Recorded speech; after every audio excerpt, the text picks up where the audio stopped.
I actually am kind of curious because we did touch on this a little bit before we got on here. It's just like the state of pornography in Australia. Yeah, right.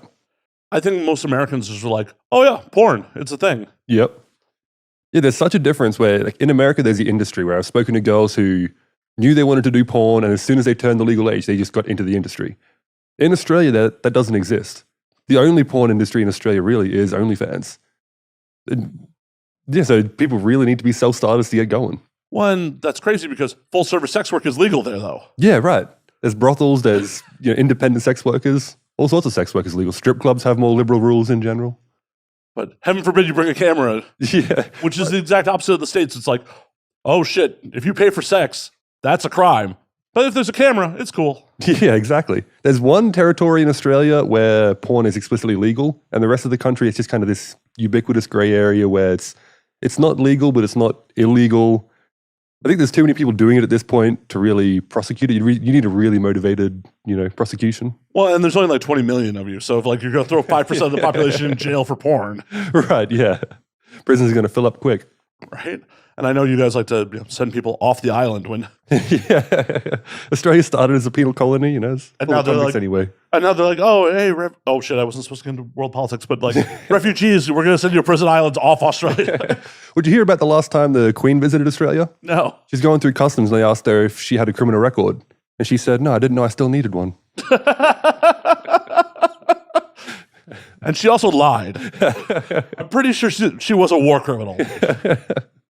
And no international politics. Oh, shit. Queen, she's dead. It's not current international politics. Queen actually doesn't even have a passport. She can just come and go as she pleases. She's like, I'm on the currency. Yeah. Like, I guess if your face is on the money, you could go where the fuck you want. You'd think so. You hope so. You'd hope. Mm-hmm. It's like, here's a 20. Yeah, money talks. I'm on the money. Right?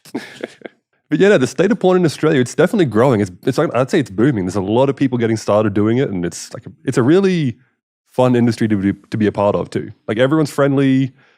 It's like a friendly little pool of porn people that want each other to succeed. It's great. And which is just wild compared to like when I got in, because when I first got into the industry, it was definitely much more studio based, and there's only so much production happening. So it was felt for a lot of people like a very competitive place. Yeah, definitely. And these days in the content creator space, it's like high tide can raise all ships. Yeah, for sure. Yeah. And I love that like the kind of the keys to content creation are going back in the hands of the people actually making the content. Because for a long time, people had no control over what happens with their content after they make it. Whereas now, like we are in control of what happens with it, which is great. Yeah. The rising tide lifts all ships. More people making porn have more independence. They can do what they want to do, create porn their own way. And like the market's just exploded for it. Right. And no more ending up on a box cover. We're like, where did all my tattoos go? Yeah, that happened to Valeria Castile. They photoshopped off all of her tattoos. Like, isn't that kind of her, Yeah, why would you buy that video if you don't want her tattoos in it? Right. And why would you hire her if you don't? Yeah, absolutely insane, yeah. And the whole, like, as well, like, on Valerica again, she's able to exist, like, as, like, a heavily tattooed performer now because she has the independence as well. She had to fight really hard to get started.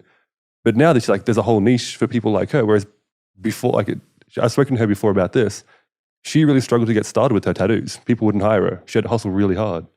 But now that she has her own platform, she can do whatever she wants, and she's doing really well. Yeah, and it's like, oh, hey, you're marketable. Oh, shit, maybe we should hire you. Yeah, right. The studio's having a second look. Yeah, because back in the day, it's like there were alt sites like Burning Angel that like specialized in tattooed girls. Yeah.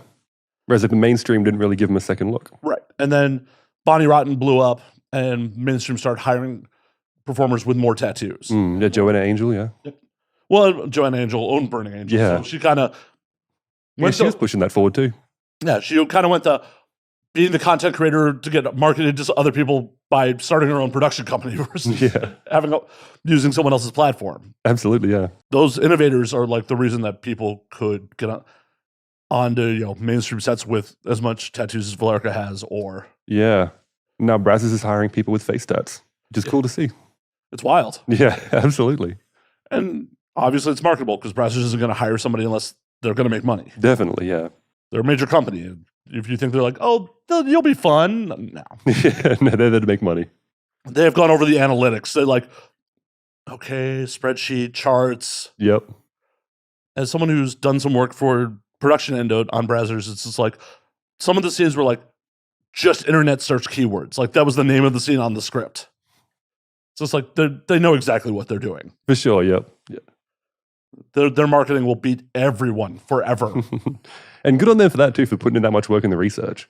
Well, they own the distribution, so it's that's the great thing about like working with browsers is the marketing they do for you is priceless. They put in a lot of work. They know exactly what they're doing. They are on top of the game with that. Oh yeah, and even people that are absolutely killing it in the OF game, I'm like, you may want to do like 1 or 2 mainstreams for one of the big companies just for their marketing arm. Yeah, see, I've never done anything. I've spoken to all the major companies about doing it, but at this point, I don't know if it's the right fit for me. Maybe sometime in the future, but I mean, it would also be really cool to say, I've done a scene with Brazzers, Vix, and whoever it is. It's in some regards, it's bragging rights. It's also you get in front of their audience, they do marketing for you. It would be really cool. Much more likely to get a trophy. Yeah, exactly. That too. Yeah, I don't know if I've been nominated for any major awards yet. But yeah, it'd be cool to get a trophy one day.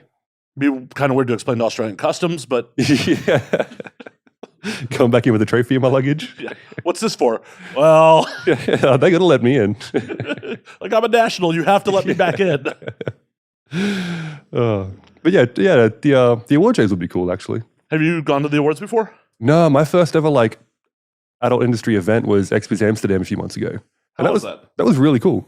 Really cool event, yeah. XBiz ran a good show.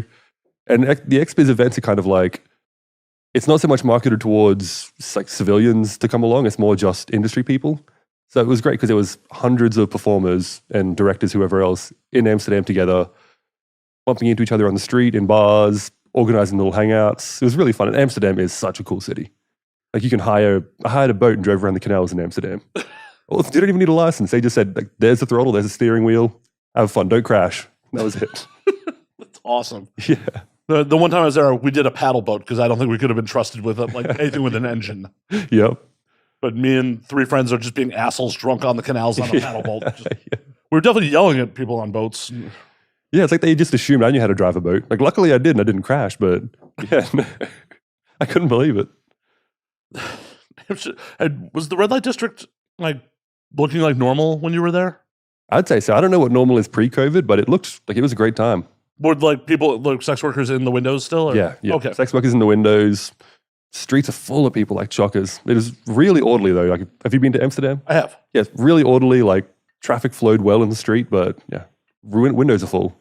And that was crazy because the women in the window are gorgeous. They're not, they are they could all do OnlyFans. They are all stunners. They've definitely upgraded since I was there last. Really? I told the story literally on the podcast I was on last night. It was just I was in the red light district, had a couple drinks with me. I'm like, yeah, I'm here. Why not? And saw one girl was like, oh, you're stunning. I'm going to make a lap though and make sure this is where I want to be. Yep. Made the lap, never saw her again. And everyone else is just kind of this isn't where I want to spend my money. Did you end up in one of the blue windows? No, I did not. I did not. Yeah, but Amsterdam was a great time. And of course, weed being legal, cafes everywhere. Yeah, had a blast.